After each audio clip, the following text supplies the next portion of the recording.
గుంటూరు జిల్లా ఫిరంగిపురంలో విషాదం నెలకొంది. మైనింగ్ క్వారీలో బ్లాస్టింగ్ చేస్తుండగా బండరాళ్లు పడి 7 మరణించారు. మృతులంతా కృష్ణా జిల్లా ఇబ్రహీంపట్నానికి చెందిన వారే. ప్రమాదంపై తీవ్ర దిగ్భ్రాంతి వ్యక్తం చేసిన ఏపీ సీఎం చంద్రబాబు మృతుల కుటుంబాలకు 5 లక్షల రూపాయల ఎక్స్ గ్రేషియాను ప్రకటించారు.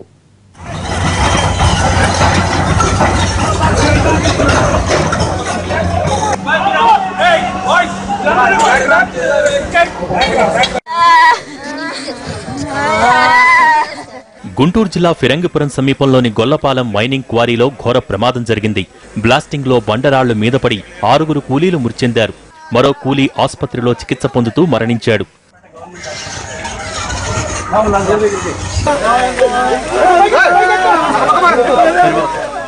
క్వారీ ప్రమాద విషయం తెలుసుకున్న జిల్లా కలెక్టర్, రూరల్ ఎస్పీ సంఘటనా స్థలానికి చేరుకుని సహాయక చర్యలను పర్యవేక్షించారు.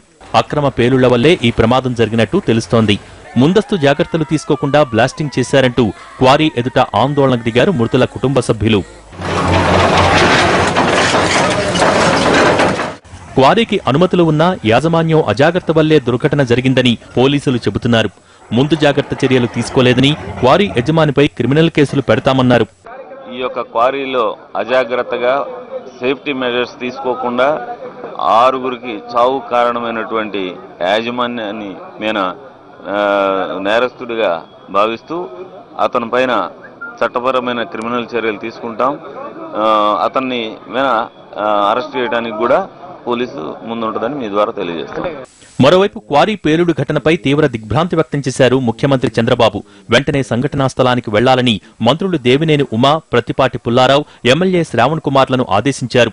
మృతుల కుటుంబాలకు 5 లక్షల చొప్పున ఎక్స్గ్రేషియా ప్రకటించారు. క్వారీలో ప్రమాదం జరిగిన తీరుపై పోలీసులు దర్యాప్తు చేస్తున్నారు. క్వారీ యజమాని నుంచి మృతులకు పరిహారం ఇప్పించాలని ప్రభుత్వం భావిస్తోంది.